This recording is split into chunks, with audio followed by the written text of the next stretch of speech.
Some musicians just have a freakish amount of talent. Most of us learn at a young age that we are not those people. For those who do have that talent to go on to be the singer-songwriters, there's something almost magical about listening to them perform. But it's easy to forget that behind all of the music is a very ordinary person, and sometimes that ordinary person is a terrible human being.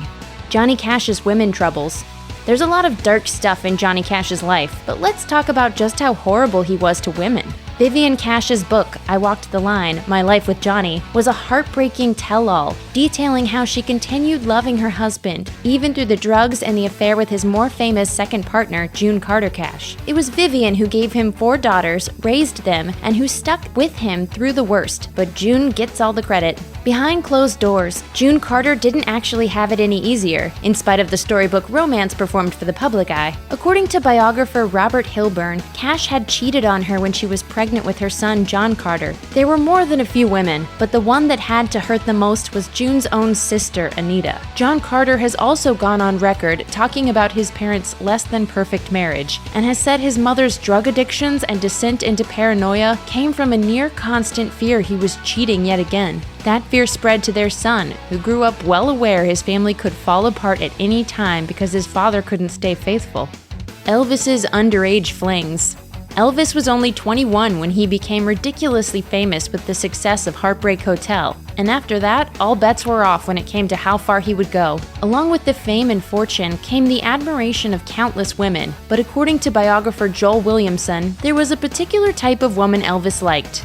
The really, really young ones. When the newly made megastar went on those early tours, he took along a group of 14-year-old girls, and Williamson says he was a huge fan of tickling and pillow fights. Future wife Priscilla was 14 when they met, and just what went on behind closed doors is debated. What's not debated is that he lost interest in her after Lisa Marie was born and went on to court another 14-year-old. There was the potential for violence in Elvis, too. Years later, he was engaged to 21-year-old Ginger Alden, who claimed he once pulled out a gun and put a bullet in the headboard of the bed she was sleeping in. He called it an attention getter.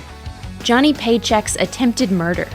Johnny Paycheck was one of the Grand Ole Opry's most respected members, and was known as something of a country music outlaw too, as his entire career was colored by drug and alcohol use. His difficulty staying out of trouble started way before he was a star though, and when he was still a teenager he enlisted in the US Navy, punched a superior officer, and spent a few years in prison. The record deal came after that, and so did the check forgery and the attempted murder. Johnny Paycheck, one of the outlaws of country music, is now singing the blues behind bars. Paycheck was on his way home for the holidays in December 1985 when he stopped off at a Hillsboro, Ohio bar for a drink. He was recognized by a local named Larry Wise. They got to chatting, and no one's entirely sure what happened next. Whatever offenses were caused, it ended with Paycheck grazing Wise's head with a bullet, and he'd later testify the music legend had, quote, blowed my hat off. The case dragged on, and Paycheck was sentenced again.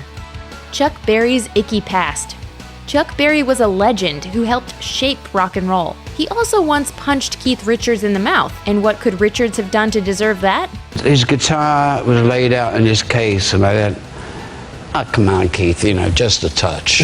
Berry's attitude got him into all kinds of trouble, and he even had a name for those incidents, his naughties. It started when, as a teenager, he did 3 years in a reform school for stealing cars and a bit of armed robbery. Fast forward to 1962, when Berry was 36 years old. He was tossed in the clink for violating the Mann Act, a law that prohibits taking a woman across state lines with immoral intentions. Oh, and she was 14. Berry, you are under arrest for transporting a minor across state lines for the purpose of prostitution. I did not touch.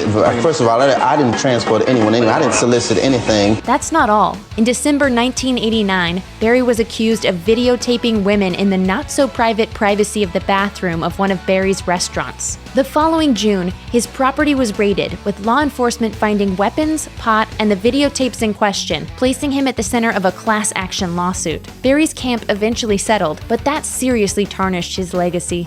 Brian Jones, anti-establishment and abusive. Brian Jones passed away when he was 27, not long after the Rolling Stones had made the decision to move on without him. It wasn't a surprising choice. Jones made Keith Richards look like the one you'd choose to bring home to meet your parents. There were, of course, the drugs and the pills, but his troubles started long before that. How long? He was kicked out of his grammar school for inciting rebellion, and it sort of spiraled from there. In public, he got in the face of anyone who didn't understand their music, and behind closed doors he had a violent streak a mile wide. Anita Pallenberg was one of the original muses for the Stones, and she'd eventually go on to have a long-term relationship with Richards. But she started out with Jones, and Rolling Stone magazine says it was an abusive relationship that ended when he hit her so hard he broke his hand on her face. It ended up very badly, because by then Brian had become very abusive and very kind of envious, and Keith couldn't bear the way Brian treated me. Sympathy for the devil indeed. Steven Tyler's child girlfriend. There are two sides to every story, and really, both sides to this one are uncomfortable. When Aerosmith frontman Steven Tyler wrote his 2011 memoir, Does the Noise in My Head Bother You?, he talked a bit about early girlfriend Julia Holcomb.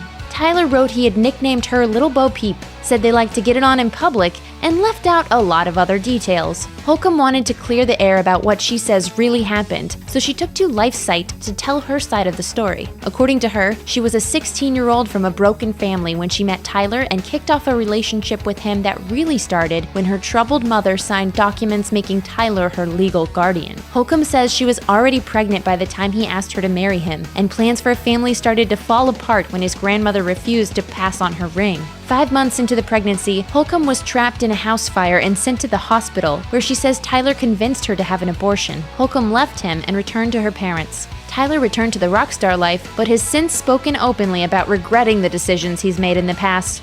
Richard Wagner's anti-Semitism. Even people completely unfamiliar with classical music know the work of Wagner.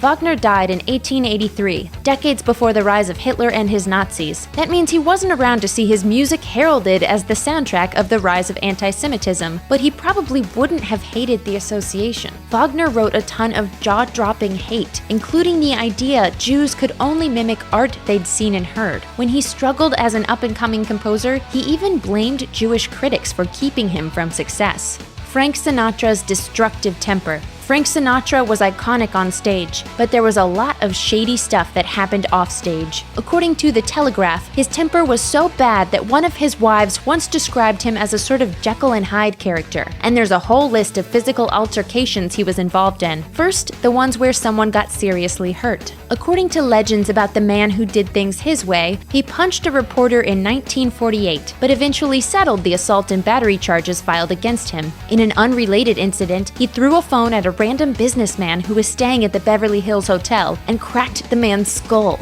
Keeping with the theme of throwing things, he nearly killed then-wife Ava Gardner by throwing a champagne bottle at her so hard it cracked the bathroom sink. Sinatra destroyed an insane amount of stuff too, usually in fits of rage. Further legends say that he took a knife to a friend's Norman Rockwell painting, threw a malfunctioning TV out of a window at the Sands Hotel, and smashed a car radio when the Doors' Light My Fire came on. So he must have really loved it when his daughter Nancy covered the song on her 1969 album. Not a gentleman, to say the least.